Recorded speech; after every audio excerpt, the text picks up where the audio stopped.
सवाल हैं जो बहुत ज़्यादा किए जाते हैं। कई बार लोगों के पूछने में थोड़ा सुनने और बोलने में फर्क पड़ जाता है।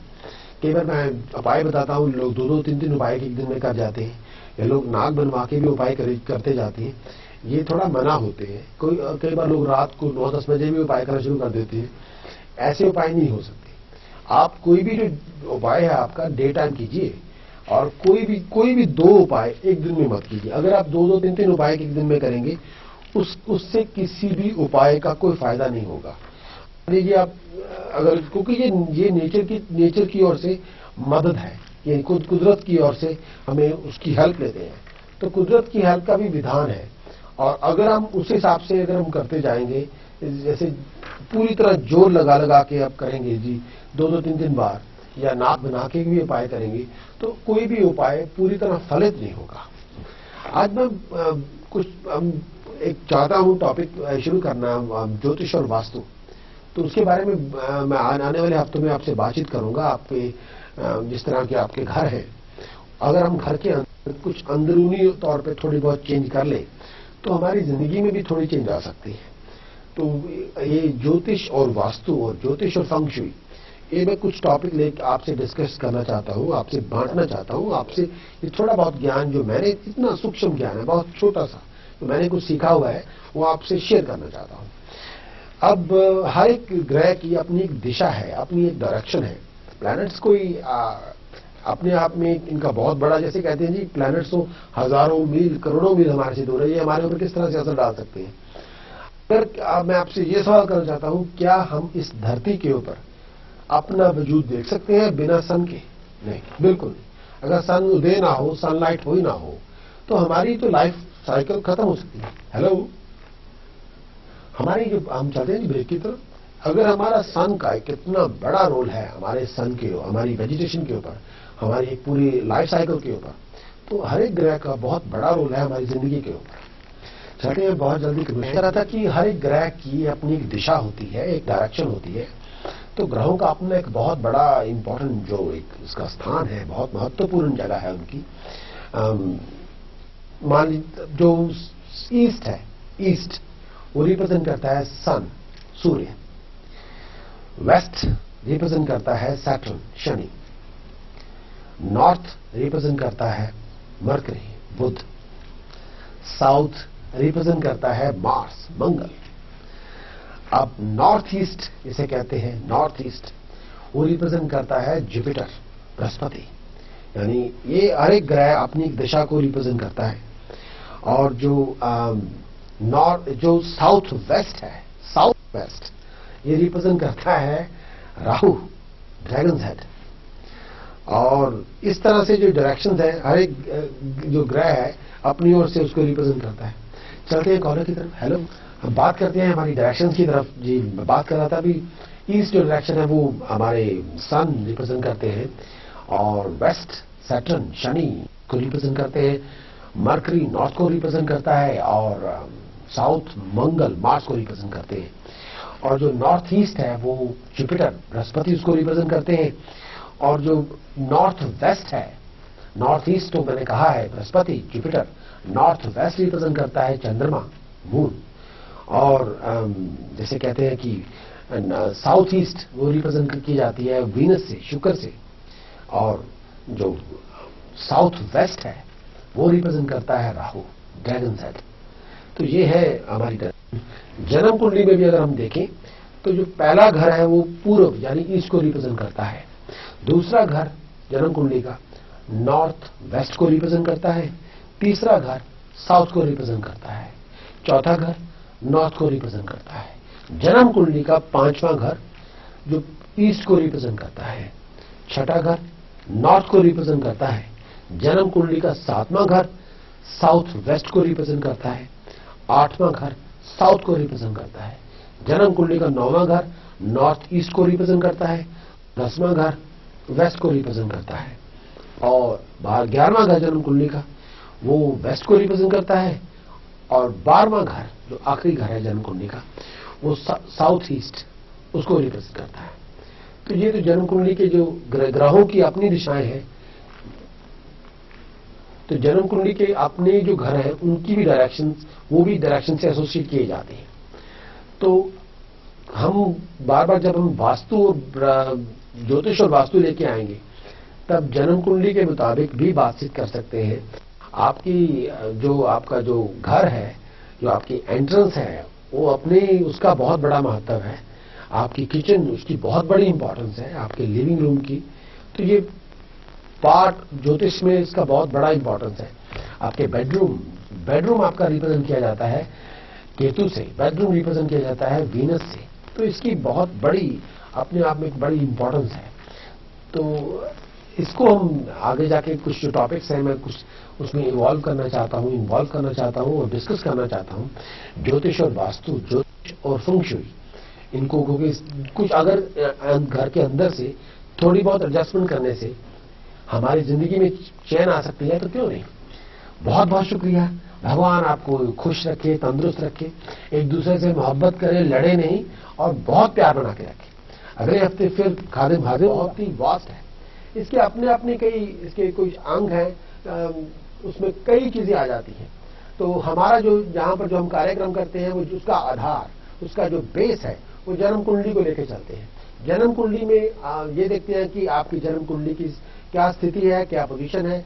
आपकी जन्म कुंडली को जहां स्टडी करके थोड़े ही मिनटों में आपसे बातचीत की जाती है और ये देखते हैं कि दशा कौन सी चल रही है आपकी जन्म कुंडली में। अगर आपकी ग्रह बैलेंस नहीं है तो उनमें बैलेंस कैसे क्रिएट कर सकते हैं।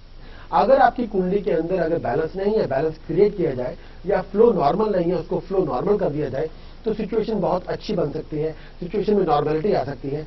अगर बुरे ग्रहों का कुछ उपाय या जप या दान या उनसे उनका कोई उपाय किया जा सकता है, जो ग्रह आपको नेगेटिवली इफेक्ट करते हैं, जो अच्छे ग्रह हैं उनको अगर हम बूस्ट कर ले तो नेगेटिव और पॉजिटिव बैलेंस कर दे, तो सिचुएशन बहुत अच्छी हो सकती है। कई बार ऐसा होता है कि जन्म कुंडलियों में नेगेटिविटी बहुत ज्यादा होती है, पॉजिटिविटी बहुत कम होती है या ना के बराबर होती है। तो जिंदगी की जो हालात है वो बहुत ही बड़े बेराम से हो सकते हैं और बहुत सी मुश्किलें आ सकती हैं। कई बार चलते हैं कॉलर की तरफ, हमारे नए कॉलर की तरफ चलते हैं। हमारी ज्योतिष चर्चा, आप अपने बारे में सवाल करना चाहते हैं, पंजाबी च गल करो मेरे नाल, हिंदी च गल करो, उर्दू च गल करो, लेकिन गल जरूर करो और अपनी मादरी जुबान च गल करो जो करना चाहते हो। और अपने बाबत कोई सवाल पूछना चाहते हो, किसी बारे पूछना चाहते हो, घर वाले वास्ते पूछना चाहते हो, जरूर पूछो। लेकिन जिहदी डिटेल देनी है वो पूरी क्लीयर साफ साफ शब्दां च बोलो और पूरा पहला लिख के सामने रखो और एकदम अचेतन मन करके सवाल करो। ज्योतिष चर्चा में हम हम हर हफ्ते ज्योतिष में कुछ चर्चाएं करते हैं, कुछ टॉपिक्स लेके आते हैं और ऐसे कुछ टॉपिक्स हैं जो मैं आपके साथ शेयर करना चाहता हूं। आज भी हम ज्योतिष में कुछ चर्चा करेंगे। पहले तो बात करेंगे थोड़ी बहुत फंग शुई और वास्तु के बारे में। चलिए कॉलर के बारे में ज्योतिष चर्चा की तरफ। ज्योतिष चर्चा में हम आज कुछ और भी बातें करेंगे। सबसे पहले तो मैं आप सबसे ये कहना चाहता हूं कि मैंने एक नया टॉपिक लेके आने चाहते हैं अपने ज्योतिष दर्शन में। ज्योतिष दर्शन में हम नया टॉपिक ये लेकर आना चाहते हैं कि फंग शुई और वास्तु। फंग शुई चाइनीज वे है, जो वास्तु है उसे वो इंडियन जो मेथड है उसका वास्तु है। दोनों में कुछ सिमिलैरिटी है, दोनों में आइडेंटिकल नहीं है। दोनों में कुछ जैसे कहते हैं कुछ सिमिलैरिटीज हैं, कुछ मिलते जुलते हैं, लेकिन बिल्कुल नहीं मिलते जुलते। और दोनों का काम यह है कि हम अपनी जिंदगी में हार्मोनी क्रिएट करें।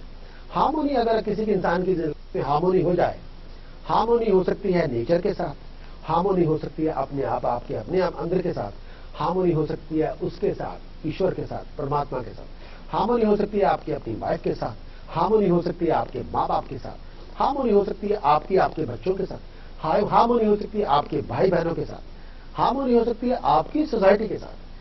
जहां हार्मोनी होती है वहां हैप्पीनेस होती है। आपको अगर आपकी अंदर अपने आप के साथ हार्मोनी नहीं जानी, हमारे अंदर से कई सिस्टम चल रहे हैं, नर्वस सिस्टम है, ब्लड सर्कुलेशन सिस्टम है, रेस्पिरेटरी है, डाइजेस्टिव सिस्टम है, इन सिस्टम्स के अंदर भी हार्मोनी होती है। तभी हम चलते फिरते हैं, भागते दौड़ते हैं, सोचते हैं, विचारते हैं, क्रिएटिव बनते हैं। अगर हमारे सिस्टम्स के अंदर हार्मोनी ना हो तो हमें ये हेल्थ प्रॉब्लम है, हमें वो हेल्थ प्रॉब्लम है, हमें 50 हेल्थ प्रॉब्लम्स है। हमारा वहां दुख रहा है, हमारा यहां दुख रहा है, हमारा ब्लड प्रेशर ठीक नहीं, हमारी दिमाग खराब है, हमारी आंखें ठीक नहीं, यहां है वहां है, सब कुछ हो रहा है। अगर बॉडी के अंदर हार्मोनी ना हो तो ये रिजल्ट होता है चलते हैं कॉलर की तरफ। ज्योतिष शास्त्र में बात कर रहे थे कि आज हम कुछ बातें करेंगे फेंग शुई के बारे में, वास्तु के बारे में, और कुछ बातें जो बहुत जो आपको हमारे ज्योतिष शास्त्र से निकल के आती हैं, थोड़ी हेल्प, थोड़ी रिलीफ, थोड़ी गाइडेंस, उसके बारे में बात करेंगे। वास्तु हो जो फेंग शुई, अगर आप अपने घर में, मैं बात कर रहा था हार्मोनी क्रिएट करने की। हार्मोनी का मतलब है, दूसरा मतलब है हैप्पीनेस। चलते हैं कॉलर की तरफ। हेलो। हाँ जी, हम चलते हैं हमारे नए कॉलर की तरफ, चलते हैं हमारी ज्योतिष चर्चा की तरफ। जब तक हमारे नए कॉलर नहीं आते तो ज्योतिष चर्चा ही कर लेते। ज्योतिष चर्चा में जो बात मैं करना चाह रहा हूं कि हार्मोनी क्रिएट करनी है घर के अंदर, घर के बाहर, अपने साथ, अपने घर के फैमिली के मेंबर्स के, दोस्तों मित्रों के साथ, अपनी फिजिकली अपनी बॉडी के साथ भी, मेंटली दिमाग के साथ भी, स्पिरिचुअली, ये हार्मोनी बहुत जरूरी है। अगर हम हार्मोनी क्रिएट कर लेते हैं और उसके साथ भी, खुदा के साथ भी, उसके साथ भी हार्मोनी बहुत क्रिएट करनी बहुत जरूरी है। तो जब हम हार्मोनी क्रिएट करते हैं तो उसका रिजल्ट सबसे बड़ा यही मिलता है, हमें हैप्पीनेस मिल जाती है। अगर हैप्पीनेस हो जिंदगी के अंदर, आपके जिंदगी में जीने का रस हो जाए, रस हो, रसीली लाइफ हो जाए। रस के बिना तो कोई बात नहीं बनती ना। खाने में भी अगर रस ना आए तो खाने का मजा नहीं होता। अगर जिंदगी में भी रस ना हो तो जीने का मजा नहीं होता। तो सबसे पहले जो हम बात करेंगे हार्मोनी, वास्तुशास्त्र हो या फेंग शुई, इनका एक ही मकसद है आपकी लाइफ की। चलते हैं कॉलेज, तो आपसे हम चर्चा करेंगे। भाई बात कर रहे थे हार्मोनी की। हार्मोनी का सबसे पहला जो असूल है, जो हमारे वास्तु फेंग शुई में है, वो है डी-क्लटरिंग। मतलब जो घर का कूड़ा करकट है, अनवांटेड ऑब्जेक्ट्स हैं घर के अंदर, कहीं ऐसे हमने उठा के पता नहीं कहां से लाके घर को माल गोदाम बना रखा है, वेयर हाउस बना रखा है, ऐसे कई टूटी फूटी चीजें रखी हुई हैं, ऐसी चीजें पुरानी घर के अंदर रखी हैं जिसका हमारी जिंदगी में कोई इतना बड़ी इंपॉर्टेंस नहीं या मकसद भी नहीं। तो ऐसी चीजों को अगर हम घर के अंदर रखेंगे, इससे डिलिबरेटली हमारी जो कुंडली में उसमें अनबैलेंस हो जाएगी। हमारा मरकरी, जो बुध है, मरकरी जिसे हम कहते हैं, वो डीएक्टिवेट हो जाएगा। उसकी जो मोबाइलिटी जीरो हो जाएगी। अगर मोबाइलिटी जीरो हो जाए तो बहुत हमारी मुकद्दर खड़ा हो जाता है। मान लीजिए हम ट्रैफिक में जा रहे हैं, मोटरवे पे जा रहे हैं, सारी ट्रैफिक खड़ी हो जाए, चलना कोई गाड़ी सब बंद हो जाए, तो हमारा क्या हाल होगा? हम अपने घर में कभी भी नहीं पहुंच सकते। ये तो है नहीं कि पूरा एक महीना मोटरवे पे गुजार दें। तो ऐसे हमारी जो कुंडली है उसमें डीएक्टिवेट होने से सारी कुंडली के जो प्लैनेट्स की मोबाइलिटी है वो इफेक्ट हो जाती है, मूव नहीं होती। दूसरा, जो सबसे बड़ा ग्रह जो बहुत ज्यादा विकराल हो जाता है, चलते हैं कॉलर की तरफ। तो जिस समय बात कर रहे थे हार्मोनी की, हार्मोनी का सबसे जो बात है कि हार्मोनी से हमारी सक्सेस है, हार्मोनी से हमारी हैप्पीनेस है। हैप्पीनेस बहुत बड़ा शब्द है। हैप्पीनेस जो उसका छोटा पार्ट है वो सक्सेस है, लेकिन हैप्पीनेस कभी कंप्रोमाइज नहीं की जाती। हम सभी लोग अगर जी रहे हैं, अगर एक दूसरे के साथ संबंध बनाए हुए हैं और रिश्ता कायम रखा हुआ है, खा पी रहे हैं, सो रहे हैं, जाग रहे हैं, काम कर रहे हैं, सभी का जो गोल है, अल्टीमेट गोल जो है हमारा हैप्पीनेस है। कोई मैरिज करवा रहा है, या कोई बच्चे पैदा कर रहे हैं, या बच्चों को पाल रहे हैं, पोस रहे हैं, और अपनी जो कारोबार है उसको अंजाम कर रहे हैं, आपकी कमिटमेंट को कर रहे हैं, तो इन सभी को, एक पूरा परिवार को चलाए रखे हैं। इनका एक सभी का जो अल्टीमेट गोल है वो है हैप्पीनेस। सक्सेस हैप्पीनेस का एक बहुत छोटा पार्ट है, लेकिन हार्मोनी बेस है उसका। तो फेंग शुई में और वास्तुशास्त्र में और ज्योतिष शास्त्र में, ज्योतिष शास्त्र है सुप्रीम, आपके अपने आप में अल्टीमेट है। तो उसके जो छोटे छोटे फैक्शन बनते हैं उनमें एक फेंग शुई है, वास्तु है, ये उसको एक जैसे उसके सब डिवीजन उसकी है। लेकिन कुंडली को देख के आप कई चीजें बता सकते हैं, लेकिन हार्मोनी क्रिएट करना चाहते हैं, घर को बैलेंस करना चाहते हैं, उसके घर के अंदर हार्मोनी लेके आ सकते हैं, तो उसके लिए हम यूज करते हैं फेंग शुई या वास्तुशास्त्र। तो सबसे पहला कोई हम स्टडी करने के लिए सबसे पहले हम अपने घर को करेंगे डीक्लटर, यानी घर के अंदर बेकार पड़ी हुई चीजों हैं उनको हम गिव अप करेंगे। तो तीन तरह की चीजें हो सकती हैं। एक तो हो सकता है जी बिल्कुल रबिश, किसी आपको ऐसी चीजें हैं घर के अंदर जो बिल्कुल रबिश है, इसको जरूरत ही नहीं। दूसरा हो सकता है कि